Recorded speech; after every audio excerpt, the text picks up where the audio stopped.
I installed a camera in my living room and caught my husband making out with the babysitter. I have been having suspicions for almost 4 months since I hired the 17-year-old babysitter for my 3-year-old daughter. I'm a nurse working full-time while he's working 3 nights a week and comes home to sleep during the day. I felt I was going crazy because something was off and he refused to ease my mind and answer questions I had. So I put a camera in the living room and saw nothing till day 4, where he and the babysitter were making out on the couch behind my daughter's back while she was watching TV. I feel like my entire world came crashing to the ground. I felt all kinds of negative feelings, including guilt, even though I just wanted to keep my job when he complained about pushing him to the side. He started crying when confronted, tried to get me to listen, but I took my daughter and went to stay with my mom. It's been a whole month now. The babysitter is gone and he's still crying about his slip-up, even when it's for us to say the babysitter was the one initiating. I feel like I'm done with him after this. He managed to make me feel guilty for not dressing up or giving him enough attention.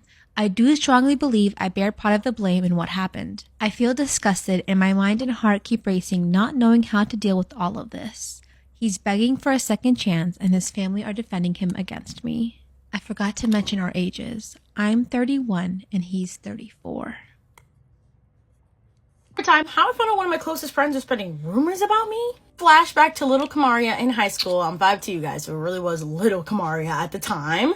I'm sitting in my class right before lunch, and one of my friends comes up to me with some crazy ass news. So my friend walks up to me asking me, "Are you okay? Like, how's everything?" And I was like, "Why? What's up?" I'm thinking she's thinking I'm hungry because before lunch I used to get real hangry. I was like, I'm sick and tired of these people, sick and tired of the school. I want to be here. And now lunch, that's all I wanted. And she's talking to me about like, "Are you okay? Are you all right?" And I'm like, "What are you talking about?" So I go, "Okay, girl, like, what's the problem? What's the tea? Like, why are you asking me if I'm okay? Because you keep asking and I'm good. And, you know, you're talking beyond hungry right now, so what's up?" She goes, "Well, I just have to let you know that in last period, I heard Margaret talking a lot of shit about you." And I said, "Do tell, because I'm ready to confront somebody today. What's up?" So a little context before going into what she said about me. Basically, at the time, I had a really good guy best friend. Me and him would hang out all the time. We'd known each other before I even went to the school. I came to the school a new girl and left the school a new girl because no one really wanted to get to know me because I was black at a predominantly white school. Here we go. So my friend proceeds to tell me that she was talking about some, "Oh, she's always hanging around him. She's always hugging him. I always see them together, leaving school together and going places like what friends do." So I'm like, has she never been friends with the guy before? And the girl who was telling me this, she also knows how me and him are. Like, we aren't doing anything. We weren't romantic. We were really just kicking it, and we were all friends with the same people. So I was the friend with the car. So how am I hogging somebody if they're hopping in my whip? That don't even make no damn sense. So then she proceeds to tell me that she started telling the girls, these girls that I do not know, by the way, that I'm giving BJs, I'm doing all this other craziness, and me and him are low-key on the low hooking up with each other. Mind you, both of our spiritual beliefs at the time were not going to let us go anywhere near our body parts. So I was real confused why Miss was telling everybody that I'm now the school worker. You know what I mean? Working that corner real hard. So I was now pissed off. I'm heated. I'm angry. And I'm hungry. This girl was about to get it next period. So I was really ready and excited for lunch. Side note, this concealer always gives me such a flawless finish. I'm obsessed. And honestly, at the time when I heard that, I was like, "Dang, are you serious? Like, she's really in last period just talking about me." Even though, like, I'm pretty sure we had plans after school that day and everything too. Like, me and old girl we didn't have any issues, at least not that I knew of. Like, I didn't realize that she liked him that much. Like, I had no idea. I mean, I had a little crush on old boy too, which is why we hung out all the time. But we both kind of mutually was like, we're in high school. What are you supposed to do right now? And I was like, yeah, I'm chilling. Like, I had a lot of stuff to do at home anyways. I had my siblings to take care of, my family to deal with. I was parentified. It's just too much. I couldn't deal with that and a guy at the same time. Basically, my friend's filling me in about all the things she said, calling me the B word, saying I'm a hug, saying I'm a SULT, and all these craziness. And I'm like, really? Like, she's really saying all that craziness before school? Before we're about to see each other? Like, that's wild. And making sure to say it to people that I don't know so it couldn't come back to me. At least that's what she thought. But that's why I got good friends and I have one bad friend that clearly I had to get rid of. Adding a little bit more of this concealer because I realized I want a little bit more coverage underneath my eyes. And I'm going to blend that out real quick. This is such a banger. So now I'm like, all right, I'm ready. I'm revved up. I go to lunch. I grab my food and I'm sitting down and I'm waiting for her. She don't even know I'm waiting for her. Like, oh God. She over here thinking, oh, we about to be cool. Kiki, yeah, ha, ha, ha. I'm about to be up in your face. What's up? Before I could even see her, the supposed man at the freaking hour walks up to me. You know, he's chit-chatting with me. He doesn't know anything that's going on right now. He has no idea about all this pick-me energy ass beef that's going on in the air about him. No freaking idea. Now I look to my left and here she is coming in hot and ready to say hi. So the second she comes into the lunchroom, she grabs her food and she tells the girl that's sitting next to him on the other side of me, on the other side of him, to get up, right? So I'm looking at her and I stand up real quick. I said, so you think it's funny to call me a bitch, right? You think it's good to call me a bitch and then come say hi to me and come kiki in my face even though you're talking shit about me behind my back? So now she's looking at me dumbfounded. She's like, oh, how did you? And I was like, what do you mean, how did I find out? Because I'm actually good friends, like, unlike you. So she grabs my arm and she starts running away from homeboy so he doesn't hear everything that's going on. Even though I didn't care, I wanted him to know. Because why you got these pick-me's after me like this? You really need to start minding your business and watching your P's and Q's, mister. I was tight that day. If she thinks she could check me now, she got a problem. Because I look good. Ugh. So at this point, we're in the cafeteria hallway, and she's like, oh my God, like, I didn't mean it that way. And I was like, so what exactly does hogging a man, being a bitch, and giving him, jobs behind the bleachers really mean? Like, what is that? How do you mean that in a nice way? Please explain it to me, right? Because she was really trying to convince me that she meant it in a very kind way. She didn't mean it that way. So I'm like, so how exactly did you mean it, baby? Please explain. So she goes, I don't understand, like, since we're such good friends, like, why can't you just forgive me? Like, obviously this is just a lapse in judgments for me. Like, it's my bad. And I was like, what do you, like, how can I ever trust you again after you've done this, like, over some guy? Are you serious? Like, he can't even date either one of us right now. Simply because we can't. Like, we're young. We don't have to do all that. And he damn sure you're not going to date you. She wanted him to convert religions for her at one point. Like, baby, you're delusional. She starts hysterically crying. I mean, bawling her eyes out in the middle of this hallway, dropped to her knees. You have to forgive me. I don't understand. I can't understand why you're not forgiving me. It's not even that big of a deal. I don't understand what the problem is. I'm like, what? So then, without me even noticing, one of my friends grabs her, picks her up, and throws her into the bathroom. So my friend yanks her into the bathroom and goes, honey, you're not about to do this right now. You're not about to try to make her look bad and play the victim. And I was like, oh, you got that? And I was like, period. Because I really was not trying to argue with her. Since my friend was very aware, since I was there wasn't a lot of black people in my school. My school was very, very racist. If they saw somebody else crying, I was the person who supposedly hit them, did this, and that, simply because I was black. Like, my teachers made no exception. If the students in my school were to call any of the black people the N-word, monkey, or anything, the black person that's getting called that is going to get in trouble 9 times out of 10 instead of them. And she was very aware of her privilege at the time. Of course she was, because she was born with it. Why not, right? So at this point, she's still screaming and crying, screaming, why won't she just forgive me? Like, I don't understand what the issue is. At this point, I'm like, girl, we're just not friends. But she goes, we're not gonna be friends after this. Are you serious? I've never seen someone so spoiled with their temper and their reaction to things. Like, of course, if you did a bad thing, I'm not going to reward you. Are you dumb? Obviously, we were not going to have some type of breakthrough in this bathroom. She proceeds to go to the guidance office, and one of the girls that was also one of my friends that was friends with her was like, oh my God, how could you make her cry? And I was like, why would I make someone cry? Do I look like the type of person to make someone cry? She was like, look like maybe, I don't know, but like, I'm just saying she's crying harder than you are. And I was like, why would I be crying? It's just some little bullying, but she shouldn't have said what she said. That girl to this day still believes that I made her cry somehow, some way in that damn hallway. And I'm like, all right, whatever. That's up to you, babe. After that, I was good. I was like, okay, I don't need to talk to you anymore. I'm not confronting you like every single day about this. You're just not my friend, plain and simple. Apparently, she then ran to social media with those other 2 girls that I did not really know. One was literally, both of them was a school thought. So I was confused how my name was being called when these bitches is hoes, but whatever. So I'm like, all right, they go to social media. My friend who also told me about them talking to rumors also sends me their social media posts. I post back like, are you guys seriously still dragging this out? Like, it has to be dead. This bitch literally dragged out our beef all the way until senior year. She just kept talking about me and talking about me and talking about me and talking about me to the point where even my guy best friend was like, yo, I'm really sick and tired of hearing about her talking about you. And I was like, well, you're not a good enough friend for me either because you're not saying shit when she's talking about me.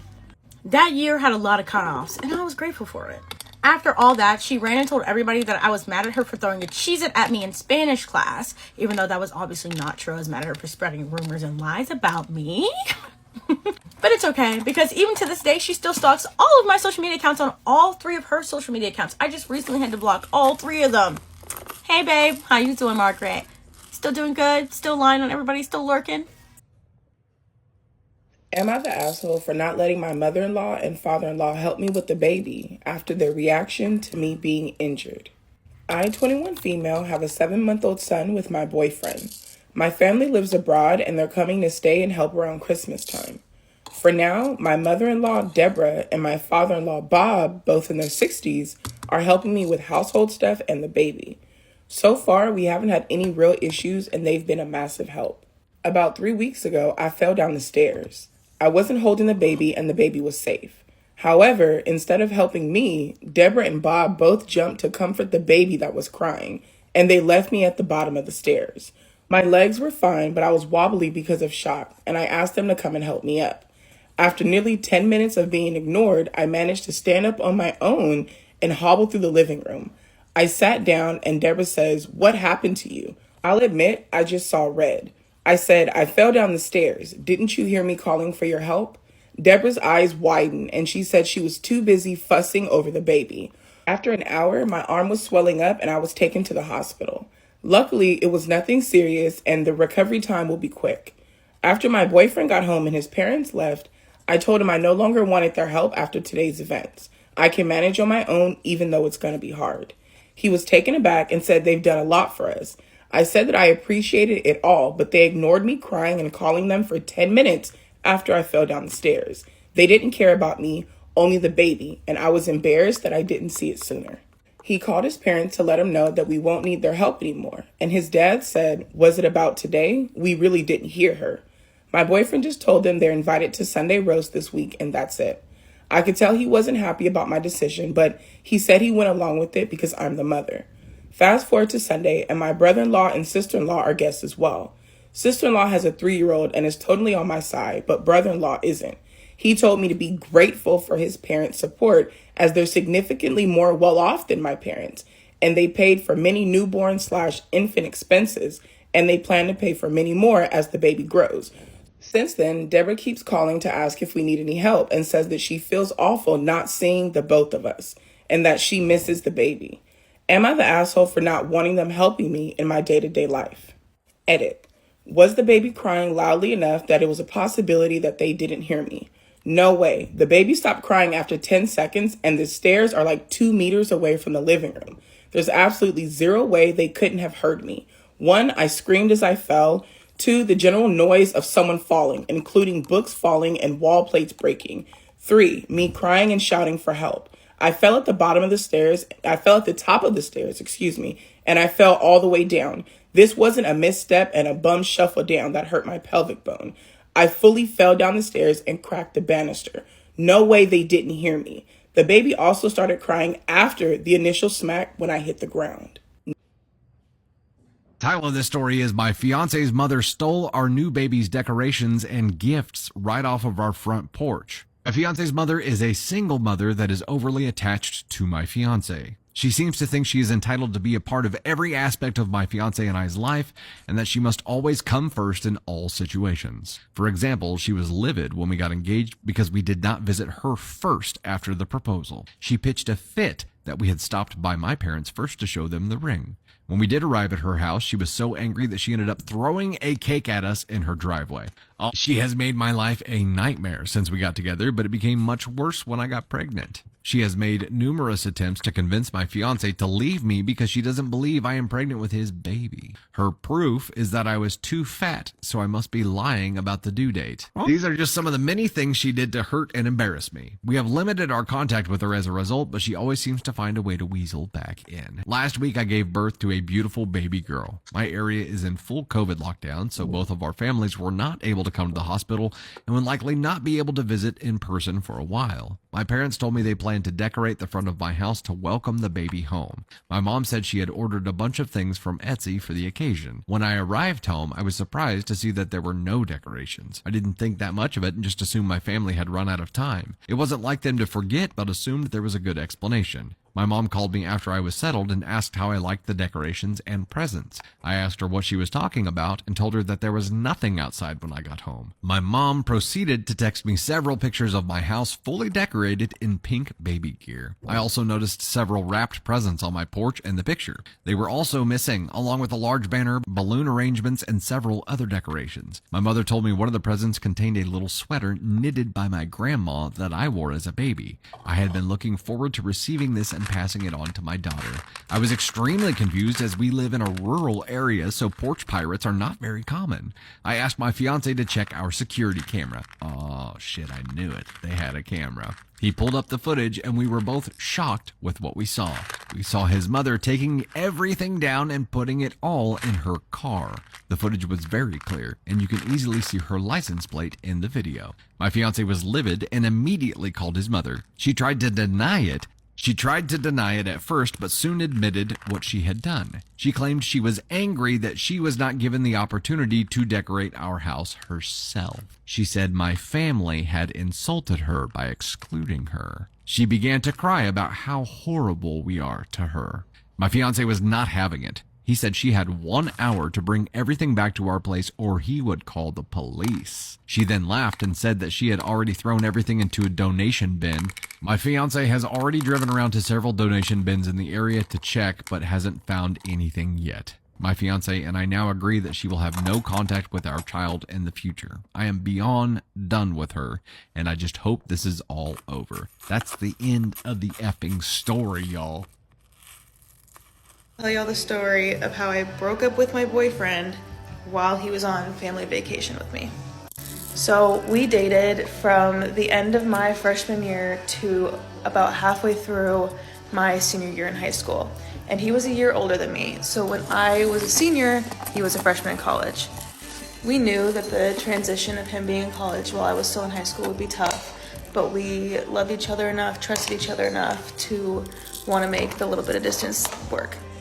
School starts in August, and not even a month of him being gone and in college and in a fraternity, he cheated on me. Now, he was my first boyfriend, first love, first everything, and I should have right then and there just ended it, but my dumbass stayed with him because I wasn't ready to give up everything we've been through the past 2 years. I thought I could move on, get past it, but it only took me 3 months from September to December to realize that I was never going to be able to look at him the same. My family had been planning on bringing him to our family ski trip for a while, and I debated whether or not to actually bring him, but I decided against uninviting him because I didn't want all the money that my parents had spent on his ski gear, the bigger house rental so he could have his own room, everything to just go down the drain. So he came along and I decided that I would just push through the trip, see how it went, and then revisit everything I was thinking and feeling until we got back from the trip. Y'all know that when a girl breaks up with her boyfriend, she emotionally, mentally, physically checks out of the relationship before the breakup even happens. We're a couple days into this trip at this point, and he starts picking up on all those signs and sits me down and basically just asks what's going on? You're acting different. I had been kind of pushing it off, telling him everything was fine for a bit, but I couldn't take it anymore, couldn't keep lying to him, and so I told him, I was just I can't look at you the same, I can't do this changed everything for me, we need to take a break. I also told him that I needed to focus on me and what I wanted. He should focus on him and his life in college, and we need to work on healing our relationship with each other and earning trust back.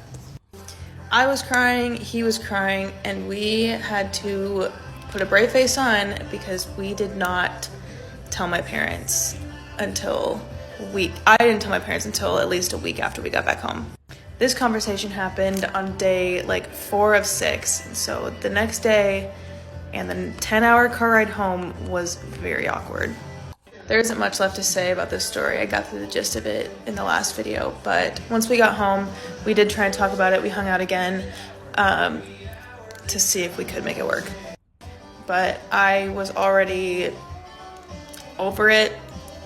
I didn't see him as my boyfriend anymore. Didn't love him the same, so I was just done. We tried to stay friends, or I tried to continue to stay friends with him, but after dating for 2.5 years, it was almost impossible. I eventually cut ties with him because it was clearly hurting him more than it was hurting me, and that was that. And when I did tell my parents that we broke up on the trip, they knew. They told me they knew the day after because of how we were acting. And funny enough, I never actually told my mom that he had cheated on me until like a year later and I was already in college. Me and my friend were talking about how when you start hiding parts of your relationship from your best friend, it means that something's up. Like where he does something so embarrassing and so bad that you literally cannot tell anyone. Here are some things that I didn't tell my friends until after I broke up with my exes. These are probably all things that I've mentioned before in older videos. So one of them was I didn't tell my friends that my ex kept his ex's noodles in his phone while we were dating. So there were actually times where I would send one of my ex's money for groceries and sorry, my best friend's literally right beside me. And I never told him about that. My nose looks like a hot dog, but trust the process. He threw his phone at the door because he was mad at his brother. He broke it and I gave him my phone and I bought a new one. Stop. I can't. Oh my goodness. I also told him after the fact that one of my exes said my tooth was crooked when I smiled. Honestly, guys, I can't really think of any more. But while we're chatting here, I do have something that I want to talk about. So we've been hearing a lot about Palestine and Israel in the news, and people have been commenting, asking for my opinion on things. And if you've been following me for a long time, you know that I've always been a supporter of Palestine, and I continue to be. And while I do acknowledge that innocent Israeli lives were lost, I don't believe that the Palestinian people are the oppressors. And I also do believe that a lot of innocent Palestinian lives have been lost as well. I also want to say that my page is not a political page. I don't feel like I'm in the right place to be talking about political issues like this. And all I can really say about the issue is free Palestine and fuck the British and colonization. But that's all I'm really going to talk about. Like, I don't want to go into what I've researched, and I'm going to leave that to the people that do that for a living, and I'm going to just...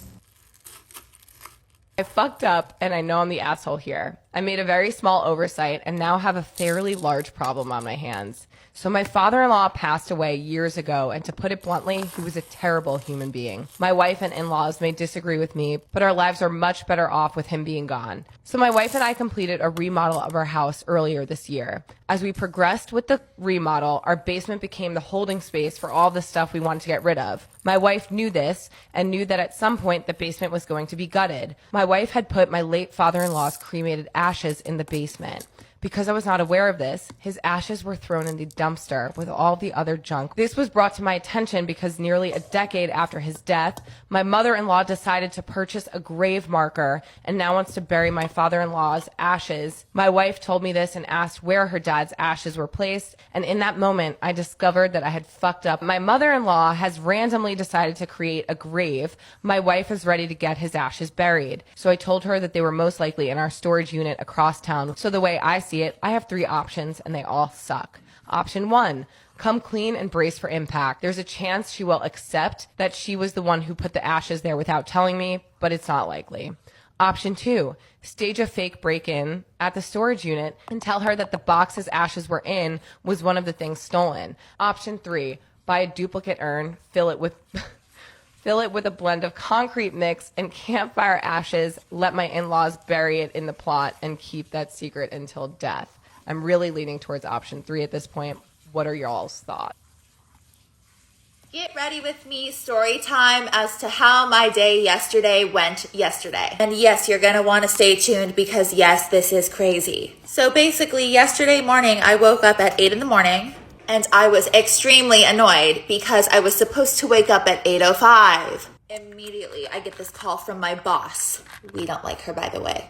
She's like, hey, I need you to come in today. I'm like, today's my day off. She proceeds to say, actually, yesterday was your day off. And I was like, okay, actually, that's true, but still. I'm like, fine, I'll come in today because I'm just so nice. Mind you, that shift started in 30 minutes. I walk downstairs and it's still dark outside and my dog spilled grape jelly all over the floor. So naturally, I scream at the top of my lungs and wake my neighbors up. It's like, I don't have time for this. I'm supposed to be getting ready. So I go to wipe up the grape jelly with a paper towel. Lo and behold, there's no paper towels. Then I realize realize I have to find my dog because for some reason I don't see him anywhere. Then I get a call from my neighbor. She's like, your dog is in our pool doing backflips off of our water slide. And I was like, not again. And at this point, I literally have like 10 minutes to go. So I'm freaking out. She brings my dog back over. I lock him in the room and he's all good.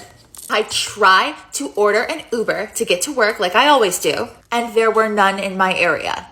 So guess what, besties? I literally had to walk 5 minutes to work. And I choose to wear stilettos to work every day. So I literally was like cramping the entire time. It was really difficult. I pick up a coffee on the way there and I specifically ask for oat milk. And they're like, yeah, of course. As I'm leaving the cafe, I'm realizing that they didn't give me oat milk. He thought I said goat milk. And that's just off limits for me. I finally get to work late. And when I get there, my boss is standing waiting for me. And you will not believe what she says to me.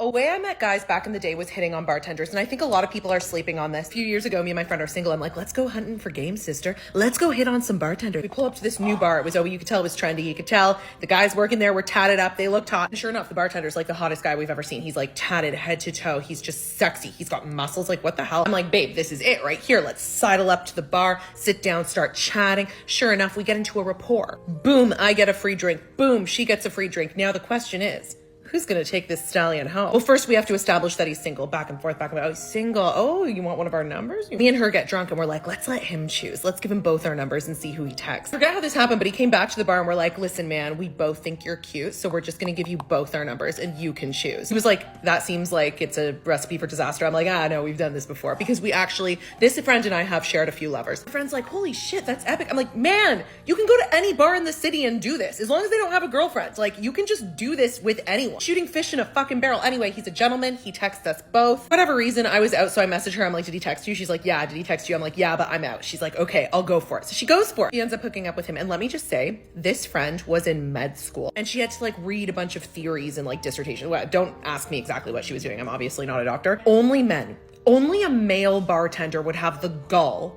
to say to her, you know how you read theories? I think I could be the person that makes up those theories. Specifically, she was focusing on the heart. He starts listing parts of the heart wrong. He starts going, I think I could come up with some theories on like, whatever, fucking aortas and arteries, or she's saying it all. Imagine saying that to a doctor. Imagine having the balls as a bartender to go to a doctor and say, I think I could come up with the stuff that you study. And that's men for you. But that's not the point of this. The point is, you should hit on bartenders because guess what? I did it just a few months ago in Banff with me and Joe. I was sitting there, I was wheeling this cute little bartender. Shouts out to Jesse. You know who you are, Jesse. Making eyes at him. We start talking. I'm wearing the ring. Joe's next to me. Like, how far is this gonna go? Free drinks all day. Joe's like, damn. I'm like, this is what I do. And as someone that was a bartender, we love getting hit on as long as you tip while you hit on us, because then whether I have a boyfriend or not, no hard feelings. I'm not disrespected.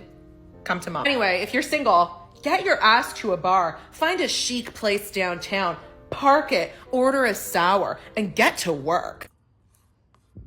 Let's talk about things that are normalized in the Philippines. Umbrellas in a 30 degrees heat. And I'm talking rain or shine, at the beach, at the market, everywhere. It's basically our emergency kit for rain and sun. Wearing a full-on outfit for swimming, and I'm talking t-shirt, jean shorts. I remember I went to Asin Hot Springs, which is basically like a hot springs near my mom's place in the Philippines, and my cousins were literally wearing t-shirt and shorts, and I came out in a full-on bikini. And they was like, ate, hindi namin ginagamit yan dito. Oops. And they will be having that Islander chinelas waiting for them by the side of the pool. Elves are not a part of our Christmas. If you say elf on a shelf in the Philippines, the priest will be knocking on your door with holy water. Having about 20 people in a 5-seater car. I remember when my family and I had our first car in the Philippines. I had my uncle's family, my auntie's family, all in one car, and my uncle had the audacity to take it through valet. And we all came out of one door. And if you're wondering where the extra seats are, it's the titas and titos lap, and we call it saklot. Pigeons as pets, and we usually have the whole flock. You may have dogs, you may have cats, or we have kalapatids. Buffet on a beach. You know what I mean. I have a friend who does this every single year at a beach in Liverpool. It's a beach where people walk their dogs, by the way, so can you imagine the confusion? And I'm talking gazebo, camping tents, lechon. I remember someone walked past and was like, there's a full-on hog roast over there. But honestly, your vibe was playing patintero, having a nickname that doesn't relate to your actual name. Lot, tin, tin, pot, bebang. What else could you guys think of? Mine is pot, but my name is Shami. Like, where did the relation come from? When you go to a Filipino mall, there's always that one guy singing his absolute heart out because he wants to demonstrate magic sing. Magic sing is basically Filipino karaoke. If you're Filipino, I challenge you. Go downstairs, open the cabinet. I bet you there's a magic sing in there. If not, it will be in the bodega. Also, don't be fooled. It's not really ice cream in that ice cream tub. It's last week's paksiw from the party. And of course, the infamous Alaman di ay!